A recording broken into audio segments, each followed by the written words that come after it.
მოგესალმებით ბეცონ სპორტის არხზე, მე ვარ დუდი, MMA ჟურნალისტი და ბლოგი შილავს გლავს ავტორი. დღევანდელი ინტერვიუს ჩაწერა ორი მიზეზის გამო მიხარია. პირველი, რა თქმა უნდა, არის ის, რომ ამ ადამიანთან საუბარი ძალიან დიდი ხანია მინდა და ვფიქრობ, რომ ჩემთვისაც და თქვენთვისაც ბევრი რამ აქვს საინტერესო სათქმელი. მეორე მიზეზი კი არის ის, რომ ვფიქრობ, ახლა ამ ადამიანთან სალაპარაკოთ საუკეთესო დრო არის, იმიტომ რომ მისთვის 2025 წელი განსაკუთრებით წარმატებული იყო. რა თქმა უნდა, საუბარი მაქვს ალექსანდრე თუფურიაზე, რომელმაც წელს UFC-ში ფანტასტიკური დებიუტი ჩაატარა, ZZ 2 ბრძოლაც მოიგო და შეიძლება ითქვას სუპერ მსუბუქ ზონაში კონტენდერობაზე საკმაოდ ხმამაღალი განაცხადიც გააკეთა. ისი ამოვნეთ ინტერვიუთი. ალექსანდრე, გამარჯობა.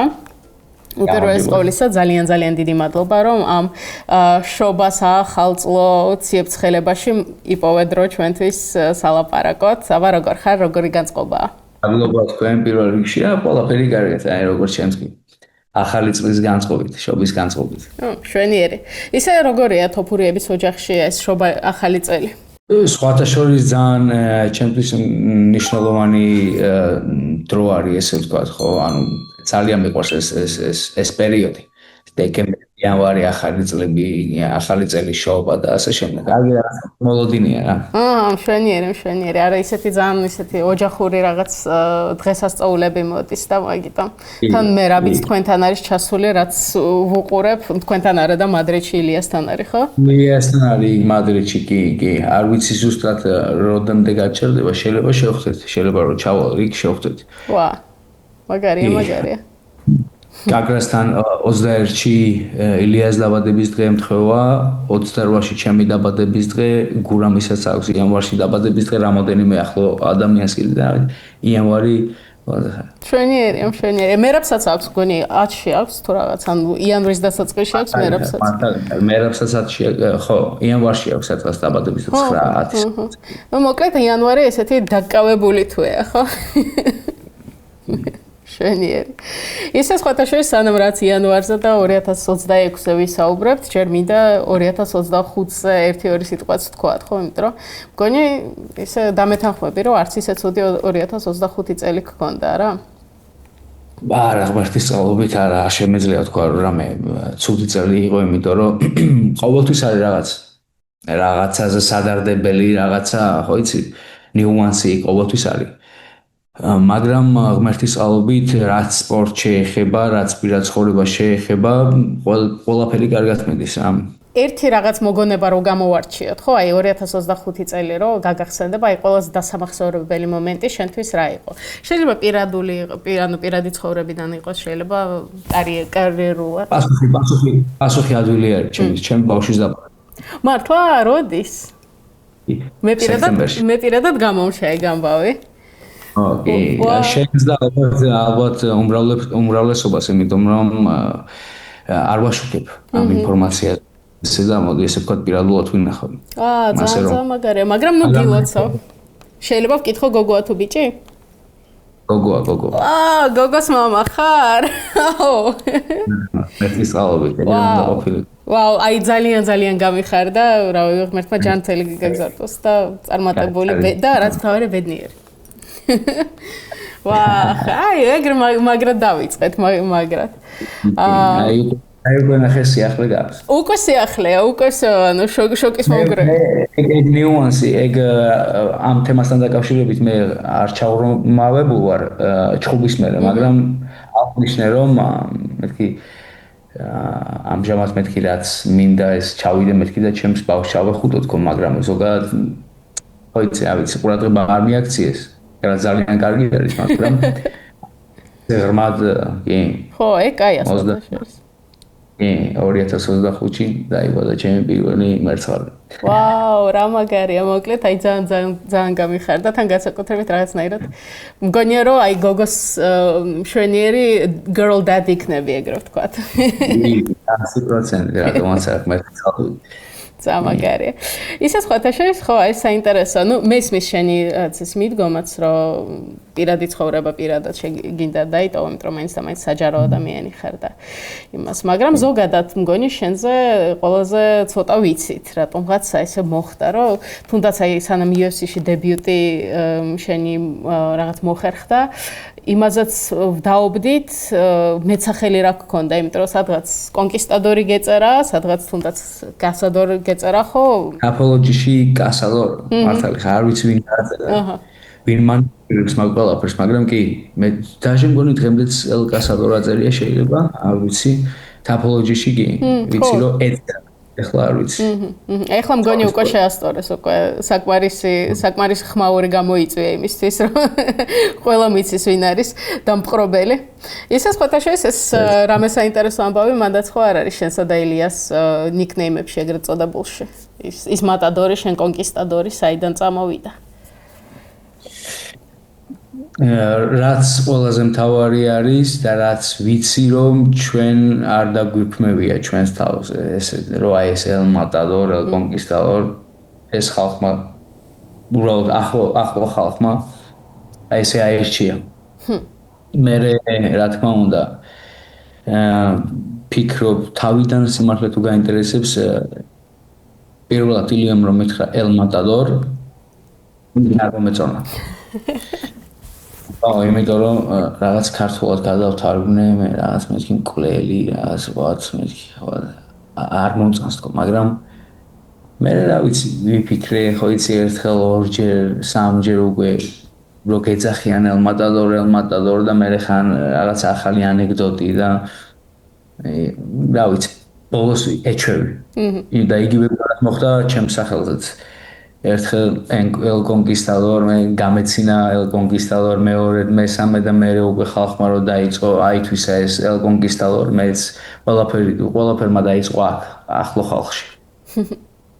მე ბოლოს შენც ეჩვევი. მე მეილიას ვეძახდი ელ მატადორ, ეგ მეძახდა ელ კონკისტადორ და ესე რა, მაგრამ დაგეგმილი არაფერი არ ყოფილა და რაღაც ესე სპონტანურად უბრალოდ სახელებმა გიპოვეს. ხო ეგრე იყო. ხო, არა, კაი ხმა აქვს და კაი ესთეტიკა გაქვთ ორივე სხვათა შორის მინდა აღნიშნო. შეიძლება ეხლა რაღაცნაირად უფრო იმედია სხვანაირად ხარ და იმედია შენც ნელ-ნელ მიეჩვია და მოგწონს დადებითად. კი, რატომაც არა კონკისტადორ რაღაცა შოუ ზონეზე რატომაც არა კონკისტადორ. პირველ რიგში გულებს ვიპყრობ და მე ნამდვილად ეგ სხვათა შორის ყველაფერმა მან დაიწყო. ხო, რომ ვითომ ელ კონკისტადორ, რის კონკისტადორ თქო, მეთქი გულების იქნება თქო თორე. და ვითომ ხო, რატომაც არა გულების კონკისტადორი და დამპყრობელი. გულებიდან დავიწყეთ და მე ნელ-ნელა ოქტაგონებდეც მივედით. 100%. ყველაზე მთავარი არის, რა თქმა უნდა. ცხადია. ისე როგორ იქმაყოფილი ხარ აი ოქტაგონის დაპყრობით, ჯერჯერობით? სადებიუტო წელს როგორ შეაფასებდი? რა შემიძლია თქვა, ანუ კმაყოფილი ვარ. მერტის ალბით ისე მოხდა რომ თებერვალში დებიუტი მოვიგე, ნოემბერში მეორე ჩხუბი მოვიგე. მეორე ბრძოლა საკმაოდ სხვათა შორის პირველ ბრძოლასაც ჩემთვის პირადად ეს ხალხისთვის შეიძლება არა, მაგრამ იქ რაღაცა ცვლილებები იყო, იქ ავსტრალიაში მომიწია ფრენა და მოხდა რაღაცეები ანუ ოპონენტის შეცვლა ვოლკანოვსკის გუნდელთან რომ მომიწია მე ბრძოლა და ვიცი ჩემთვის ესე ვთქვათ საინტერესო დებიუტი იყო და ღმერთის წყალობით გამარჯვებით გამოვედით და მე მეორე ბრძოლასაც შეეხება კიდე იყო ის ფაქტორი რომ ბექსად ალმათხანი საშიში მოწინააღმდეგე იყო პირველ მოწინააღმდეგეზე ბევრს არ საუბრობენ მაგრამ მე არ გეტყვი რომ ეხლა მოდი ესე ვთქვათ რომ ბექსად ალმათხანი უფრო მეტი საშიშროება ჰქონდა ბექსად ალმათხანს მაგრამ იმაზეც ვერ ვიტყვი რომ იოლი იმედ ოკეი იყო იმიტომ რომ ხა ნუ გინდა არ გინდა ავსტრალიაში იქ ვოლკანოვსკის გუნდელი მის სახში წაუგებელი მოწინააღმდეგე იყო ხო წაგება არ ქონდა და ვიცი არ იყო ესე ხელწამოსაკრავი მოწინააღმდეგე არც ეგ მაგრამ ბექსად ალმათხანი კი ანუ ესე ვთქვათ მოვიგეთ ეგ ბრძოლა, რაზეც საუბრობდნენ და რაზეც იძახდნენ, რომ შეიძლება ჩემთვის რაღაც გარკვეული პრობლემები შეექმნა. ასე რომ ღმერთის წყალობით მადლობელი ვარ. ძალიან საინტერესო ბრძოლაც იყო და ქიქნაზეც ზოგადად კარგი მებრძოლია, ცოტა ისეთი უცნაური სტილი აქვს და მგონი ცოტა რთულია ეგეთ მებრძოლთან. თან short notice-ზე. ხო, და მგონი აი ბევრი მაგას ვერ იაზრებს, რომ ზოგჯერ უფრო რთულია ესე ერთკვირიან რაღაც, ანუ ერთი კვირით ადრე, როდესაც ოპონენტი რაღაც გეცლება და ამ ოპონენტზე თითქოს არაფერი არც იცი, ხო? ნუ ესე ვთქვათ, როდესაც short notice-ზე შედიხარ, შენგან ხალხი ზოგადად არაფერს არ მოელოდება, ხო? ესე ვთქვათ, ნუ არაფერს ახლო ხალხი კი, მაგრამ ზოგადად, short notice guy. ერთი კვირით ადრე, ორი კვირით ადრე გაარჩენს შემთხვევაში, ორი კვირით ადრე იყო დაურეკეს მოწინააღმდეგეს და ეხლა მას წასაგები რა აქვს? კოლბით იქნეს რა ქონა წასაგები? არაფერი არ ქონა წასაგები. პრესი ვისაც ედო ვიყავი მე. მაგას თავში რა ქონა არ ვიცი, მაგრამ ზოგადად გარედან ესე ჩანდა რომ ზემოდან მე და მე პრესი. ნუ ღმერთის წყალობით ისე მოხდა ყველაფერი როგორც მინდოდა. ხო, რაც მთავარია, ანუ ბრძოლა ჩატარდა, იმიტომ რომ როგორც ვიცი, და შენს აღნიშნა მგონი უკვე ავსტრალიაში იყავი, ხო, ეს ცვლილებაც რომ მოხდა და კი. სხვადასხვა ბევრი ნიუანსი მოხდა მან, რომელიც ხალხმა ჯერჯერობით არ იცის. აი მაგალითად ის ნიუანსი, რომ შონ შელბის SMS-ი იყო, რომ ერთ-ორ დღეში თუ მოწინააღმდეგეს ვერ უშოვითო, ვერ ვიპოვით. საქართველოში დაბრუნდეს, ბოდიში, ესპანეთში დაბრუნდეს. და მე ესეთი რაღაცა ვუთხარი მენეჯერს, რომ მე აქედან მეთქი წამსვლელი არ ვარ. ავსტრალიაში ჩამოვედი. უკვე კვირაზე მეტია რაც აქ ვარ გუნდთან ერთად. ამ ყველაფერთან ერთად უკვე ეკონომიური თემა არ არის, უკვე დროის ფაქტორი არის. ხო, მაგრამ ეს ყველაფერი ხო თან მე ვიყავი მან 15 კაცთან ერთად ვიყავი ჩასული ავსტრალიაში. ამდენი ხანი ველოდები დებიუტს. ამდენი ვარჯიშები, ამდენი დროის ჩადება ამ ყველაფერში მენეჯერს უნდა მეთქი მე ფეხს არ გადავდგავ, შანსი არ არის. მეთქი არავინ არაფერი არ უთხრას გუნდს, არაფერი, ერთი სიტყვა არ მქონა ნათქვამი ჩემს გუნდელებთან, ერთი იცოდა ბაქარი და მეორე გურამი. და ნათქვამი მქონდა რომ მეთქი ბიჭებს არ უთხრათ, მეთქი არაფერი, გავაგზავნოთ მეთქი ისე როგორც აქამდე ყველაფერი და ვიღაცას მომიძებნიან. ბოლოს და რა თქმა უნდა, მან ყველაფერი გასათვალისწინებელი არის. ხო, როგორც გითხარი, ეკონომიური ფაქტორი, დროის ფაქტორი და ასე შემდეგ, მაგრამ ნუ იმ წუთას მე ვერაფერი ვერ შემარჩერებდა. უკან დაბრუნება არ მინდოდა, ასე რომ all in წინ მივდივართ, მიშოვიან მოწინააღმდეგეს, მიშოვიან, ვერ მიშოვიან და რა ვქნათ.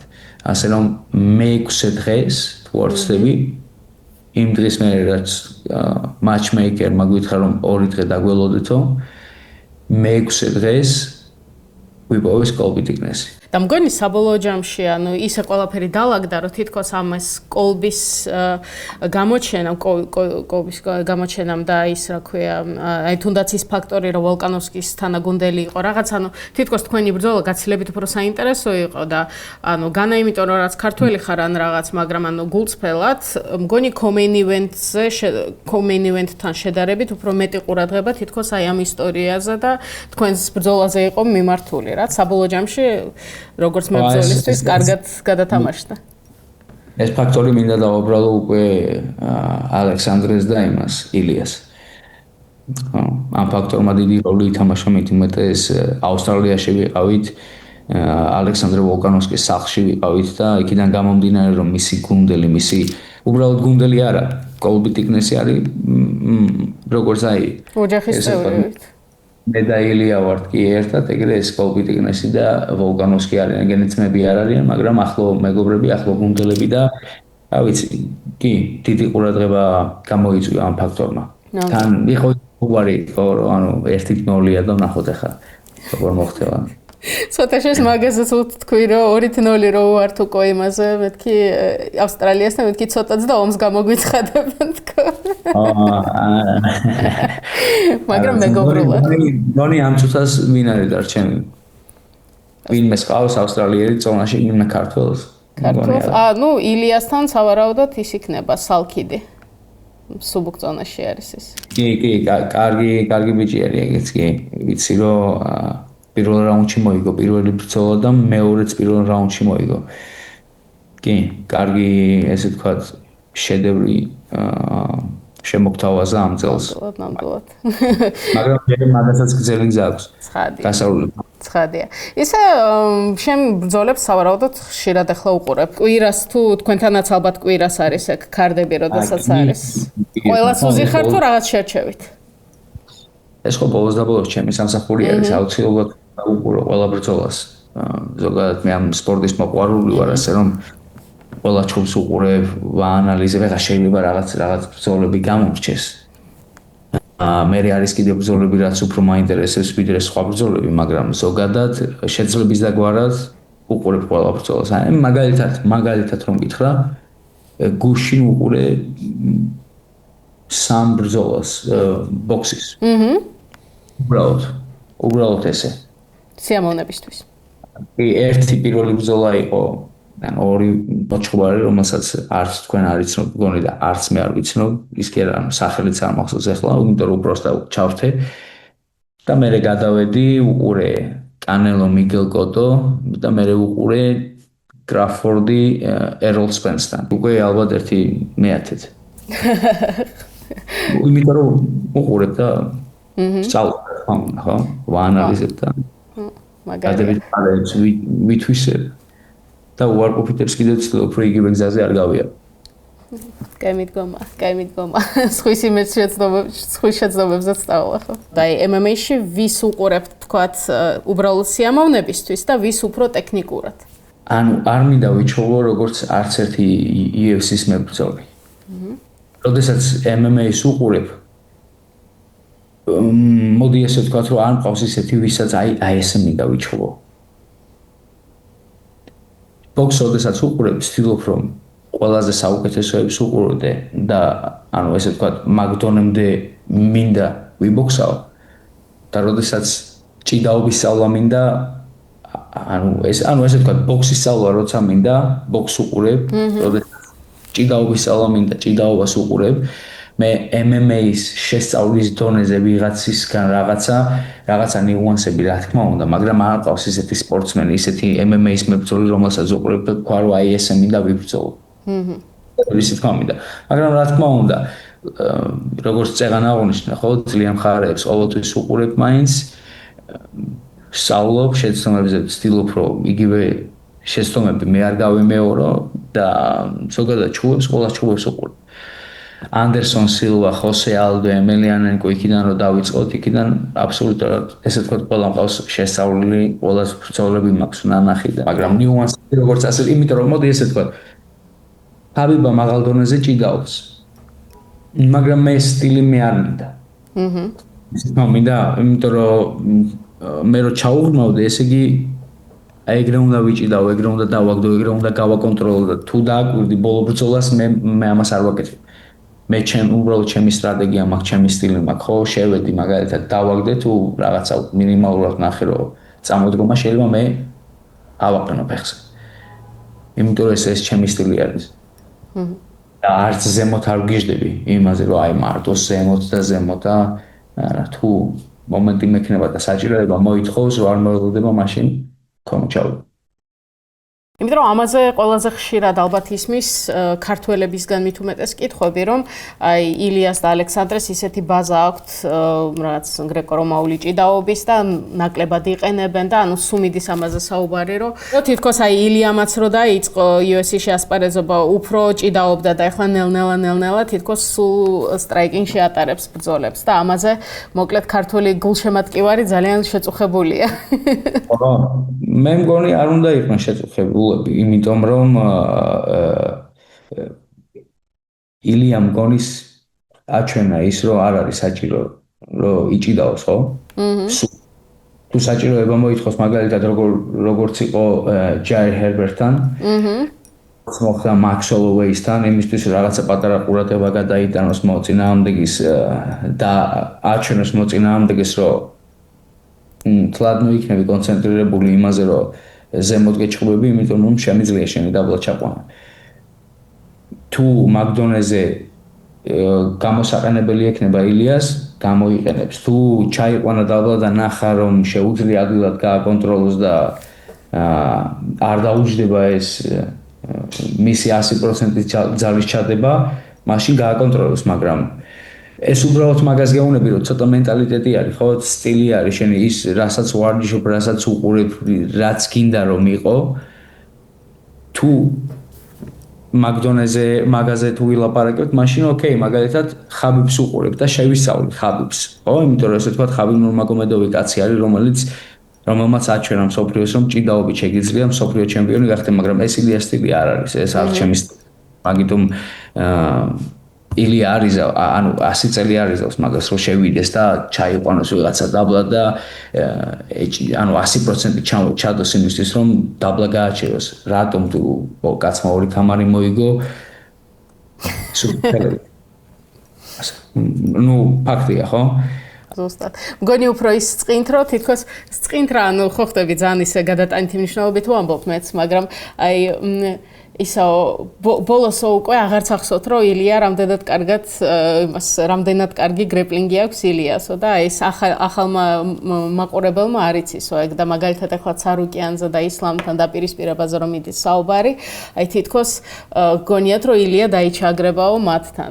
ზუსტად მაგას აღნიშნავდი წეგან რომ თუ საჭიროება არ მოითხოვს, მაშინ რატომ უნდა იჭიდაოს, მაგრამ თუ საჭიროება მოითხოვს, ავიცი ჯერჯერობით გონი მოჩხუბარი არ გვინახავს რომელმაც ილია დაბლა ჩაიყვანა და გააკონტროლა. ერთადერთი ადამიანი იყო ვინც ილია დაბლა ჩაიყვანა და 1 წუთნახევრის განმავლობაში გააკონტროლა. ეს იყო ბრაის მიჩელი, მაგრამ ამის უკანაც რაღაცა საინტერესო დეტალი არის. როდესაც კემპში ვიყავით, ბრაის მიჩელი, როდესაც ვემზადებოდით, ეს ამ მომენტს ჩვენ ველოდებოდით, რომ შეიძლებოდა, რომ ბრაის მიჩელს გარკვეულ მომენტში ილია ჩაიყვანა დაბლა და სტრატეგია იყო ესეთი. თუ რაუნდს ვიგებთ, რაუნდი ჩვენი არის. ბოლო წუთს ჩაგიყვანა დაბლა, თავი არ გაიგიჟო. აი ეგ იყო სტრატეგია და ზუსტად იგივე ილია თუ დააგვირდებით, ილია არც კი ეცადა ფეხს რომ წაუნდგარი. უბრალოდ გაამეორეთ, ჩხუბი და ნახავთ. არც კი ეცადა. ხო და მაგიტომ გეუბნები რომ აი გამოიყენებს მაგ ჭიდაობას, როდესაც საჭირო იქნება და თუ მოხდა ისე თუ მოხდა რომ ილიას მოუწევს კამრის დაცვა ცარუკიანთან. არ ექნება ადვილი ღამე ცარუკიანს. არანაირად. ეს როგორც მწვრთნელი ამბობ? 100%. ისე შენ ვისთან ისურვებდი? აი, ყველაზე ისეთი საინტერესო მეტოქე შენთვის ვინ არის? თუნდაც ილიასთვის. რახან თემა მიქით წაგვეყვანა? მახაჩევი. მახაჩევი. ისლამი ილიას წინააღმდეგ. ძალიან საინტერესო ბრძოლა იქნება, კი. როგორც სპორტსმენი გეუბნები, ხო? როგორც სპორტსმენი, როგორც მწვრთნელი, როგორც ძმა, რავი, ყველანაირად. ამოცანა, ხო? კი, მაგრამ პირველ რიგში სპორტის დონეზე, როგორც აი, ტექნიკურად რო შევხედოთ, ძალიან საინტერესო ბრძოლა იქნება. ნამდვილად, მეც გეთანხმები, იმიტომ რომ pound for pound უნარების თვალსაზრისითაც მგონი ყველაზე ესეთი დამაინტრიგებელი იქნებოდა. აი მე მაინტერესებს ის ტექნიკური მხარე რა, შიგნით. ოკეი. ორი მხარე. აი როგორ იქნება. აი ერთი რამე მაინც დამისახელე, თუ შეგიძლია, რავი, ანუ მთლად მას გეგმას და რაღაცას არ გეკითხები ცხადია, მაგრამ აი ყველაზე მეტად შენი აზრით, აი საკვანძო მომენტი რა იქნებოდა? ჩემთვის ყველაზე საინტერესო იქნება ის, რომ ვნახო როგორი რეაგირება ექნება ისლამს რომ ნახავს ილიას დაცვას. რიგშიეკ. მე როგორი პასუხი ექნება ილიას ესე ვთქვათ ილიას ბოქსზე. მაინტერესებს რა, ანუ მოკლე დისტანციაში როგორი ჩხუბებს, იმიტომ რომ ის იმაში დარწმუნებული ვარ, რომ სურო ისლამმა დაბლა რო დააგდოს ილიას ქვემოთ გაჩერება იოლი არ იქნება. იმიტომ რომ ილიაზე ზურგის აღება ესე იოლად და ასე შემდეგ მე დარწმუნებული ვარ, რომ ესე არ იქნება. ანუ ვერ მოახერხებს უბრალოდ მაგის გაკეთებას. და აი მაგ სიტუაციის მერე აი ფეხზე რო წამოდგებიან და უკვე ხელები რო ჩაერთვება მაინტერესებს ძალიან უკვე მაინტერესებს ისლამის რეაგირება. კაი, ეს ისე უბრალოდ რაღაცნაირად ლირიკული გადახოვა კი იყო და რაღაც არ მინდა მართლა ილიაზე გალაპარაკო, იმიტომ მე შენზეც უფრო მაინტერესებს რაღაცეები. საინტერესო თემა არის. ნამდვილად, თან ისეთი დამაინტრიგებელია, ხო ხტები? რომ გინდა არ გინდა, აი ვისთანაც არ საუბრობ, მაინც მან ჩამოვარდება ეს საუბარი. ხო, დღესდღეობით ესე ვთქვათ, MMA სამყაროში ეს როგორც გითხარი, ხო, ძალიან საინტერესო ბრძოლა არის, ჩემთვის ამ წუთას ყველაზე საინტერესო ბრძოლა არის, ხო? რა თუ მკითხავ, ბრძოლის ნახვა გინდა დღესდღეობით, ეს სურო გადადები გვერდით, ცმობა, ის წყნელობა და ასე შემდეგ. ეს იქნებოდა, ანუ როგორც სპორტის დონეზე ილია versus ისლამ. კი ბატონო, გეთანხმები. ისე სხვათა შორის ბრაის მიჩელი ახსენე შენ და პრინციპში ისეთი ამბავია, როგორც ვიცი, ახლა შენს დივიზიონშია ბრაისი და ბოლო დროს რაც ისეთი თემა ჩამოვარდა, რომ შეიძლება შენთანაც სურს რაღაც, ანუ თითქოს დაპირისპირება და რაღაცები, რაც ბოლო დროს რაც მოვკარი თვალი იმაში სოციმედიაში, რამდენად საინტერესოა ეგ შენთვის. რატომაც არა. რატომაც არა. სიმართლე თუ გაინტერესებს ბრაისი ძალიან მაინტერესებს. მე ბრაისი არ მაინტერესებს, მაგრამ რატომაც არა თუ შემოთავაზეს ეგ ბრძოლა. ელოდი თავად მისგან რომ ეგეთი რაღაცნაირად ემოციური დამოკიდებულება ექნებოდა და გამოგიძახებდა თუ გამოგიწევდა თუ რაცა. თუ არც გითხავს. ბრაის მიჩელისგან კაცი რას არ მოელოდები. მართალი ხარ. ბრაის მიჩელზე მიდი საუბარი და ახლა ნუ როგორი რაღაცა არის მე ესეთ რაღაცებს გულთან ახლოს არ ვიღებ საერთოდ არ ვიღებ ანუ მე მომღიმარი სახით უყურებ მაგ ვიდეოს და რა თქმა უნდა რატი რო გითხრა რომ არ მეყურებია ეს უდიდესი წყვილი იქნება ჩემზე ისაუბრა რაღაცა თქვა და ახლა პირველ რიგში ვის გაუგზავნიდნენ მაგ ვიდეოს ხო ამაზე არ მიფიქრია რომ ალბათ ხო მომივიდა 1000 SMS-ი ეს რა თქვა, ნახე ეს რა თქვა, მე კიდე ესე უყურებ ფიქრმალის მეთქი აი უბრალოდ ვიღიმე ხა მე ორი არის რომ ეხლა ჩემ ცხვრწინ რო იდგეს და ეგეთი რაღაცა რო თქვას უკვე მაგაზე ნუ როგორი რაღაც არის ამაზე საუბარი ხმამაღლად და ეს დამოქრებებია ესეთ რაღაცები ხო არც იქნება კაი საქციელი ხო მაგრამ რა ვიცი ნახოთ we'll see ვიმედოვნებ და დარწმუნებული ვარ რომ მერე გირაჩი სხვა ენერგია იქნება. ნახოთ როგორ განვითარდება. ვიმედოვნებ. იმიტომ რომ მოდი ესე გეტყვი ხა ჩემთვის და მაგისტვის და რა ვიცი გუნდისთვისაც ჩხუბი იოლია. მაგრამ ისე არ მინდა მოხდეს რომ მე ალექსანდრე ორგანიზაციას პატივს არცემს და ესე და ესე. ასე რომ იუცი ბრძოლა მე შემია გავაგრძელო ვიდრე მაგის პროვოკაციაზე წამოვიდე. სწორი მიდგომა ნამდვილად. ისე კიდევ ერთ რაღაცას ბარემ რაღაცან თქვენს დივიზიონზე რადგანაც ჩამოვარდა საუბარი და თითქოს რაღაცნაირად ანუ უხერხული იქნება მეც რო არ კითხო მერაბის ბრძოლაზე რას ფიქრობ დაახლოებით აი რამდენად დარწმუნებული ვარ ალბათ შენს როგორც ჩვენ შენს გაგიკვირდა ესეთი შედეგი მე პირველ რიგში მერაბის წაგება მეწყინა რა როგორც ახლო პიროვნება არის ხო ჩემთვის ვიცნობთ ერთმანეთს კარგად და მე მისი წაგება მეწყინა ბრძოლას უყურე პირდაპირში რა თქმა უნდა არ ვიცი ბრძოლაზე რა გითხრა მე მგონი რა ვიცი იმაზე მეტი რაც უკვე თვითონ ვისაუბრა მე მაგაზე მეც ვერ გეტყვი ხო ანუ თორე თავისი სტილი არის ჩხუბა უნდა რაღაც ზემოთ ჩხუბი ბრძოლა და ასე შემდეგ მიუხედავად იმისა რომ მას ბრძოლა ეხერხება ზემოთ რა თქმა უნდა მაგრამ ვიცით რომ პეტრიანის ძლიერი მხარე არის ზემოთ ესე იგი თუ მასთან ზემოთ დადგები, უნდა იცოდე რომ კომპეტენტური ღამე გექნება, ხო? ძალიან. ისევე თუ პეტრიანი შემოა შენს თამაში. რაც მოხდა პირველ ბრძოლაში. ძალიან კომპეტენტური ღამე იყო და ბრძოლა მერაბიმ წამოიღო. მაგრამ ეხლა ბოლოს მე მგონი მერაბი ვიტყოდი რომ შეყვა მის თამაშს. და მოდი ესეც თქვა დაუნიშნოთ რომ მარტო მერაბი შეყვა მის თამაშს და ასე შემდეგ ესე არა ის მას წინ პეტრიანი ედგა. ხო? ყველა საუბრობს იმაზე თუ რა არ გააკეთა მერაბი, მაგრამ იმაზე არ საუბრობენ თუ რა გააკეთა პეტრიანმა.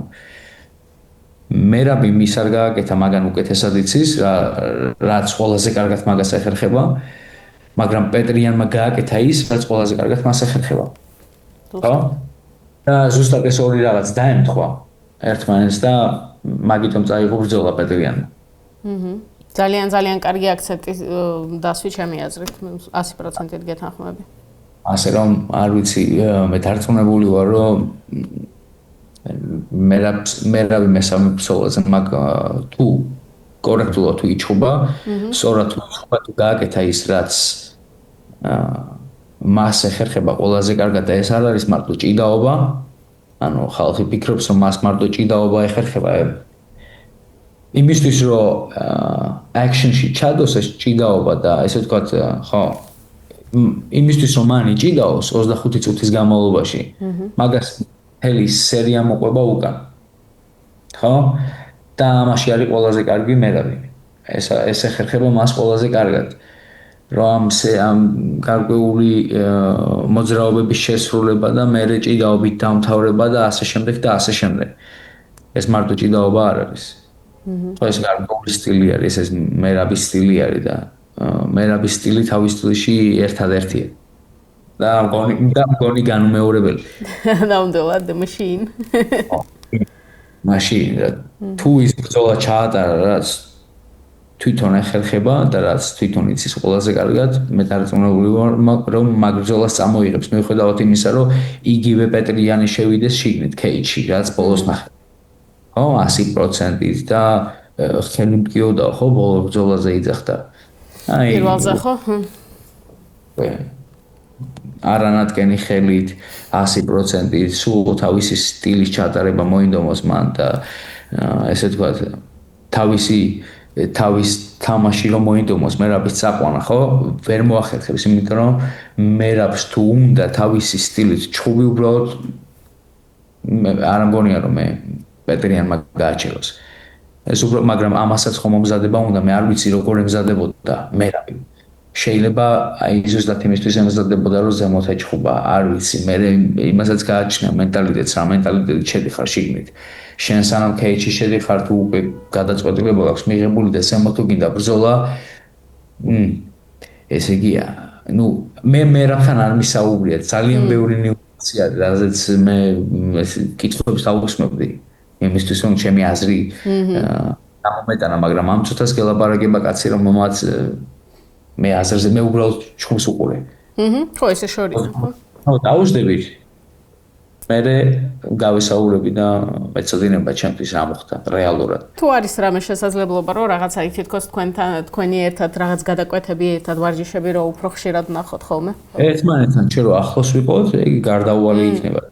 უბრალოდ ჩვენ დისტანცია გვაქვს უბრალოდ რა ეს ამერიკა, ესპანეთი არ ვიცი, შეიძლება ისე მოხდეს რამე კემპი აი ამერიკაში შეიძლება ბრძოლა რომ კონდეს ან მერაბს აქ რო კონდეს ბრძოლა შეიძლება მოხდეს ისე რომ ერთად ვივარჯიშოთ, მაგრამ რამდენჯერაც ჩვენ ერთად დავემთხვით ვივარჯიშეთ რა სულ ერთად ვივარჯიშეთ ესე ვთქვათ.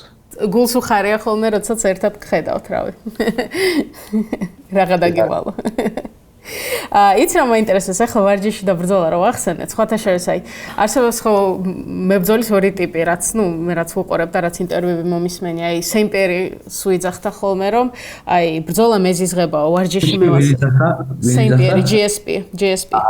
აი ბრძოლა მეზიზღებაო, მაგრამ ნუ ვარჯიში მიყვარს უბრალოდ. არსებობს მეორე ტიპის ადამიანები ხო, რომელსაც ბრძოლა უფრო უყვართ ვიდრე ვარჯიში და აი მაინტერესებს ალექსანდრე თოფური ამ ორიდან რომელი უფროა?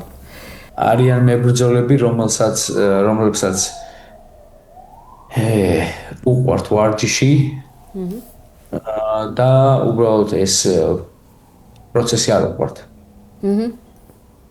წონის კლება არის, დისციპლინა არის, ბევრი ფაქტორი უნდა იმოგზაურო და ასე შემდეგ და ასე შემდეგ. მე თუ ინტერვიუები არის და ხდება ისე თქვა მინდა, კი ბატონო. არ უყვართ ეს პროცესი, მე იმიტომ რომ გინდა არ გინდა кейჯი უკვე 15 წუთი არის ბრძოლა და აი რაც არ უყვართ არის ალბათ ეს walk out-ი და ასე შემდეგ და ასე შემდეგ, იმიტომ რომ გინდა არ გინდა იმ ყველა პროცესი არის, სანამ кейჯში შეხვდა, რომ ხო იცი ზოგი იღება მაგ პროცესით და მე არიან მებრძოლები, ვისაც ეს პროცესი ძალიან უყვართ. ზარმაცები არიან ზოგადად, მაგრამ ეს პროცესი უყვართ. ინტერვიუების ჩაბარება, walk-out-ი, შოუს ჩატარება და ასე შემდეგ და მე გადიან და 15 წუთი იქაც შიგნითაც შოუმენები არიან, ხო? და არის მე ადამიანები, რომლებსაც უყვართ ეს ორივე პროცესი. ანუ არ გიждდება, არავინ არ გიждდება იმაზე, რომ 15 და 16 კილო დასაკლები რო აქვთ, წონის კლების დროს ინტერვიუები რომ უნდა ჩააბარო და ასე შემდეგ, ანუ ეს პროცესი, რა ვიცი, 99%-ს არ უყვარს. მაგრამ მაინც მე ვთქვები, ვისწავლე რომ დავთქვი ამ ორივე პროცესით, კემპითაც და ესე თქვა fight week-ითაც და ჩხუბითაც. იმიტომ რომ ეს ყველაფერი ერთი ისტორია არის და ვცდილობ რომ ყოველ დღე ვიცხოვრო იმ დღით და დავთქმი იმ დღით. და არ ვიფიქრო ბრძოლაზე და რა იქნება ჩხუბზე და როგორი დაღლილი ვიქნებიან თუ წავაგე ან თუ მოვიგე, მაგაზე ვცდილობ რომ არ ვიფიქრო და ეგ მეხმარება იმაში რომ დავთქვი ამ ყველაფრით, ამ პროცესით.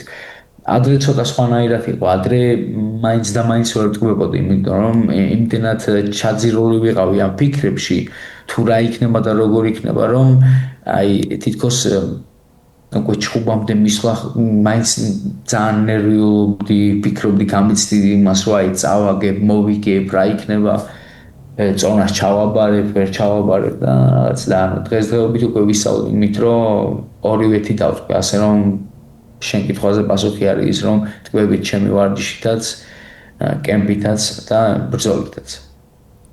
სამაგარია და სამნიშნულოვანია. ალბათ მაგასაც დრო და რაც სიბრძნე სჭირდება გამოცდილება. კი, აუცილებლად რაღაც პუნქტამდე უნდა მიხვიდე, რომ გაიცნობიერო ეგ ყველაფერი იმისთვის, რომ ადვილი არ არის, ანუ შეიძლება არის ხალხი, ვინც იბადება ამით, რომ всё ყველა ეგრევე პროფესიონალები არიან, მაგრამ მე ჯერ არ გამეცნია ეგეთი არავინ. ყველას უნდა ჩამოყალიბდე ხო სპორტში იმისთვის, რომ მიხვიდე იმ პუნქტამდე, რომ უკვე დადგმე ამ ყველაფრით. აი მაინტერესებს შენ რაღაც ახსენე რაც დღე ცხოვრებაში და რაღაც აი როგორია ალექსანდრე თუფურიას დღე ცხოვრებაში, თუნდაც აი კემპის გარდა. რამდენად ხშირად ვარჯიშობ და რაღაც აი ხობები და რაღაცები როგორ ატარებ დროს? კემპის გარეთ? აი რა ვიცი დღეს მაგალითად სპარინგი მქონდა გურამთან. ეზელით სპარინგეთ მე და გურამ. ღიმილზე ვხედავ რომ კმაყოფილი ხარ. მე ყოველთვის რა თქმა უნდა, ყოველთვის აი მნიშვნელობა არ აქვს როგორ ჩაივლის ვარჯიში ხო, ზოგჯერ უკეთესად, ზოგჯერ უარესად, მაგრამ მე ყოველთვის კმაყოფილი ვარ იმით, რომ ჩემს 100% ვდებ ყოველთვის ჩემს ვარჯიში. ასე და გურამთან ერთად რა თქმა უნდა, ჩვენს მასთან ერთად ვარჯიში ყოველთვის კარგია. ანუ როგორც მოგეხსენებათ, ვიცით რომ გურამი აქ ცხოვრობს, მარტო გურამი არ იყო იქ, სხვა ბიჭებიც იყვნენ, პროფესიონალი მებრძოლებიც. მაგრამ კი, თქვენთვის ცნობილი გურამი. არა, გურამი ძალიან გვიყვარს და სხვათა შორის იმაზე ესპანეთში გადასვლის ამბავი არც გურამზე არ ვიცოდით. კი ბატონო, დღეს რამდენი სიახლე უკვე ვიცით, გავიგეთ. გურამი გადმოწყობდა უკვე აქ, წინა წელს გადმოწყობდა. სპარინგზე სხვათა შორის ერთ-ერთი ისეთი რაღაც ალბათ როკის ფილმები ნანახი გექნება, ხო? კი, რა თქმა უნდა. ხო და აი მანდ ერთ-ერთი ჩემი საყვარელი სცენა არის ერთ-ერთ ფილმში, როდესაც აპოლო და როკი სპარინგობენ ფილმის ბოლოს დახურული კარების მიღმა. და ნუ საბოლოო ჯამში რაღაც არც ჩვენ ვიცით რით დამთავრდა ეს სპარინგ სესია. თუ არ ვცდები მეორე თუ მესამე ფილმში არის ეგ. ხო და აი, ნუ ოკეი, გურამთან სპარინგობ, ილიასთან ცხადია, ხო და ესე უცნობი ეგრე ვთქვათ მებრძოლისგან გინდა წარსული მებრძოლი იყოს, გინდა ახლა ვინც ასპარეზობს. აი ვისთან ისპარინგებდია ასე დახურული კარების მიღმა. ძნელი კითხვა არის, მაგაზე სხვათა შორის უნდა ვიფიქრო იმისთვის, რომ პასუხი გაქცე. შემიძლია ახლა პასუხი გაქცე, მაგრამ არ ვიცი, ვისთან ვისპარინგებდი ახლა. ალბათ ვისთან იცი? Prime time Jose Aldo. იმიტომ რომ Prime time Jose Aldo ანუ მობრძოლი არის, რომელსაც მე და ილია ბევრს უყურებდით და ეს ვთქვათ ერთ-ერთი ინსპირაცია იყო თავის დროზე ჩვენთვის. ასე რომ მაგრამ ნუ ახლა ვისაუბრო ადამიანზე, რომელიც წასული არის სპორტიდან, ცოტა არ იყოს, არ არის შეიძლება სწორი ჩემი მხრიდან, მაგრამ მე უბრალოდ კითხვაზე მე გკითხე. ბრალი მედამედება რა რა. პასუხი კი ალბათ ეგ იქნებოდა, რომ აი ვისთან ვისპარინგებდით და ვინ მეყოლებოდა სპარინგ პარტნიორად, იმიტომ რომ ვიცი რომ მციმე სპარინგები ჰქონდათ მათაც ბრაზილიაში, მათი სპარინგი იყო იქ, ხო? და ჩვენს გამოვირჩევით ძლიერი სპარინგებით, ასე რომ ალბათ კი, ანუ ყოველდღე თავს არ ვაკლავთ, მაგრამ როდესაც სპარინგი არის, სპარინგი არის. აუ ძალიან ფეიერვერკები იქნებოდა ჩემი აზრით მართლა ახლა. მეც ეგრე მგონია რომ ფეიერვერკები იქნებოდა. ანუ ეგეთ კომბინაციაზე რაღაც არასდროს არ მიფიქრე, ხო ხტები და უცებ რო ახსენე. ის სპარინგი თუმეტეს სპარინგი გაისანახავია, იმიტომ რომ დარტყმებიც ისე არ შედის თავზე დაცვა გიკეთე და ცოტა დიდი ხელთათმანები გიკეთია, ასე რომ უფრო მეტია სანახავი, ხო? კაცის გათიშვა და იქამდე რომ მეიყვანო რომ უკვე ბრძოლა აღარ განაგრძოთ, ცოტა არ იყოს ძნელი არის, სულ დაეცეს მაინც ადგება და აგრძელება. ხო? აძლევ 15 წამს დგება ისევ აგრძელება, ასე რომ დაუნდა 5 წუთიან დაიქნება. ნამდვილად. აი, ამაზე იფიქროს ახლა მაყურებელმა რაღაც წარმოიდგინოს და რაღაც. კაი თემა კი ჩავაგდეთ. ისე სხვათა შორის აი ჟოზე ალდოს ბევრი რავი გოუთადაც მიიჩნევს და შენი აზრით ვინ არის MMA-ის გოუთი? ყველა დროის საუკეთესო. ანუ პასუხი მე მგონი შენც იცი უკვე პასუხი. ეტყვი ახლა ჯონ ჯონსებს საუბრობთ, ხო? იყო რაღაც ნიუანსები, რამაც ხალხი დააფიქრა. ხო ეს დოპინგზე ვსაუბრობ. ხო თუ არა, მაგრამ მე უკვე გაწლების დონეზე არ ვსაუბრობ და რამდენად მეტი კუნთი ექნებოდა ეს ამაზე არ ვსაუბრობ, მე ვსაუბრობ ტექნიკაზე. თვითონ და ტვინი როგორ უმუშავებს და რაც მან გააკეთა სპორტში, მგონი ტაში არის დასაკვირველი კი, ასე რომ მე ვფიქრობ, რომ ჯონ ჯონსი არის გოუთი. და არა მარტო იმიტომ, რაც გააკეთა, არამედ რისი გაკეთებაც შეეძლო. მაგაზეც რა ვიფიქრო. ეგრო სპორტიდან არ წასულიყო, იმიტომ რომ კიდე წავიდა დაბრუნდა, არაოფიციალურად მას ნათქვამი არასდროს არ ქონია, რომ მე ეს სპორტიდან მივდივარ, მაგრამ ძალიან დიდი ხანი ჩერდებოდა, მე ისე ბრუნდებოდა, ხო და მე პატარ-პატარა თან სულ რაღაცა პრობლემები ქონდა. აი ეს პრობლემები როგორც გადაედო, მე მგონი მაგის მომგები არ ვიცი, ვიღაცა აი ვინ იქნებოდა, იცი, აი ვიღაცა ფრანცის ნენგანუ, რომლისგანაც მიიღებდა ერთ სერიოზულ დარტყმას და გათიშებდა, თორე skill მე მგონი ბატალია. კი ბატონო, ხო. არა, ნამდვილად ქუდს ვიხდით და უმაგრესი ადამიანია და ანუ უნარების თვალსაზრისით ზუსტად 100%-ით გეთანხმები. მაგრამ თუ ვსაუბრობთ ერთ-ერთ გოუთზე, ანუ მოდი გოუთი არა, მოდი ესე ვთქვათ, ერთ-ერთ მებრძოლზე, აი თუ ვსაუბრობთ მებრძოლებზე, რომლებმაც რაღაცა ეპოქა შეცვალეს, ხო? და რაღაცა ეპოქა ჩვენ დაგვამახსოვრეს. მილიონი პროცენტი ხოსე ალდო შინით არის. მილიონი პროცენტი. გეთანხმები სრულიად. გეთანხმები. და მგონია ჯერ კიდე დასაფასებელია კიდე უფრო. უბრალოდ შიგნით კი არ არის, აი ზემოთ დგას რა, პირველ ხაზზე დგას. კი ბატონო. მებრძოლები რომლებიც იყვნენ მაგ დროს ბრძოლობდნენ და კარგი მებრძოლები იყვნენ და ბევრი UFC-ის ღამე დაგვამახსოვრეს, მაგრამ აი მებრძოლე რომელმაც ესე ხშირად დიდი სანახაობა გვაჩუქა. ეს ხოსე ალდოი. წარსული დავტოვოთ, ახლა მაშინ ნელ-ნელა წაგიყვან მომვლისკენ, ხო? აი 2026 წელი მოდის. ზოგადად რამდენად გჯერა ეს რეზოლუციების და ამბების? არ ვიცი. მე უფლის მჯერა, ასე რომ ეგეთი რაღაცეები ის როგორ გიქრა, ანუ ჩაიფიქრე, მე უბრალოდ ჩაფიქრება, მე ვფიქრობ ყოველთვის ვიძახი რომ თუ რაღაცა სურვილი გაქვს, მაგ სურვილზე უნდა იბრძოლო და უნდა ადგე და უნდა იშრომო რა. ასე რომ ჯერა იმისა რომ რამეს რო ჩავიფიქრებ ასრულდება, კი, იმიტომ რომ მე მაგ რაღაცის გამო აქცია მექნება აუცილებლად რაღაცა შაგს გადავდგავ. ასე რომ რა თქმა უნდა, კი, ჯერა ჩაფიქრები, ბევრი ჩანაფიქრი მაქვს და მუშაობ იმისთვის, რომ განვახორციელო ეგ ჩაფიქრებები, ასე რომ ეგ ჩანაფიქრები, ხო? უბრალოდ იქნება. ასე რომ კი, ჯერა, რატომაც არა. ოკეი, და აი როგორი იქნება შენი აზრით 2026 წელი, რა შეიძლება ველოდოთ 2026 წელს ალექსანდრე თოფურიასგან? გეგმა მაქსიმუმი რა იქნებოდა? ჩემი გეგმა, ანუ ჩემი ჩანაფიქრები არ არის განსხვავებული 2025 წლისგან არის ბრძოლების ჩატარება, ღმერთის სწავლობით, რა თქმა უნდა, ბრძოლების მოგება.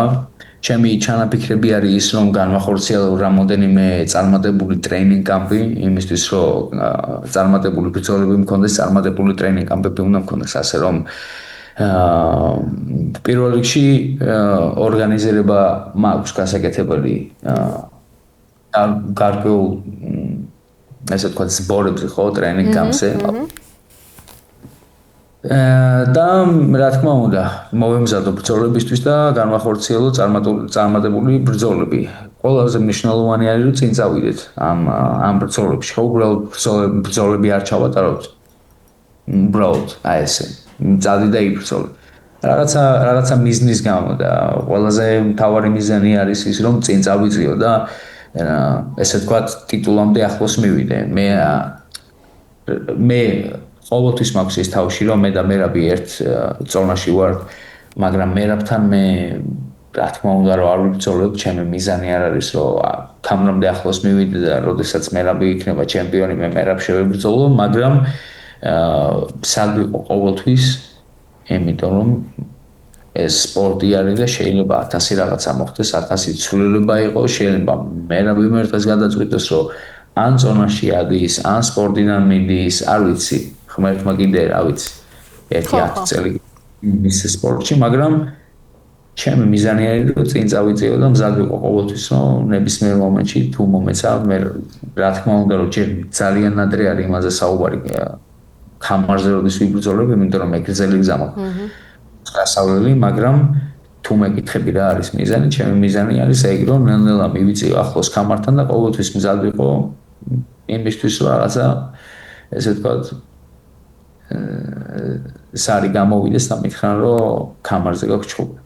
მე რისითმაც მინდოდა არის ის რომ ჩემი მიზანი არის ხამართან წავიდე ახლოს და შესაბამისად დავატარო ბრძოლები, მე ბრძოლებთან ვინც ამ გზაში დამეხმარება იმაში რომ ეს გზა გავიარე.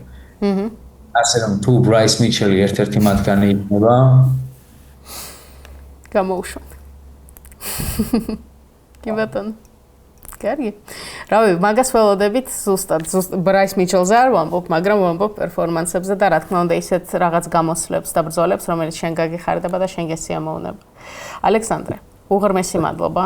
მოკლედ ამ ინტერვიუსთვის ძალიან სასიამოვნო იყო საუბარი. უკვე გითხარი საათობით შემიძლია კიდე გელაპარაკო, მაგრამ არც მოგაცდენ მაგდენსაც. უპირველეს ყოვლისა გისურვებ რომ 2026 წელი შენთვის აი უმაგრესი წელი იყოს, აი როგორც შენ გინდა, როგორც შენ გსურს, ყველაფერი ეგრე დაალაგდეს, შენთვისაც, შენს ოჯახისთვისაც და ახლო ადამიანებისთვის. და რავი, აი ყველაფერი საუკეთესო ნამდვილად. კიდევ ერთხელ მადლობა დრო რო დამითმე და იმედია, რავი, მომავალში კიდე სადმე გადავიკვეთებით და არაერთხელ დაგელაპარაკებთ. არ არის არანაირი პრობლემა. Let's go. კარგად. ეს იყო ჩვენი ინტერვიუ ალექსანდრე თოფურიასთან. იმედია ჩვენი საუბრიდან რამე საინტერესო გაიგეთ. როგორც ყოველთვის დიდი მადლობა რომ გვიყურეთ და მომავალშიც არ გამოტოვოთ მსგავსი კონტენტი, გამოიწერეთ არხით, დაალაიქეთ ვიდეო და შევხვდებით 2026 წელს.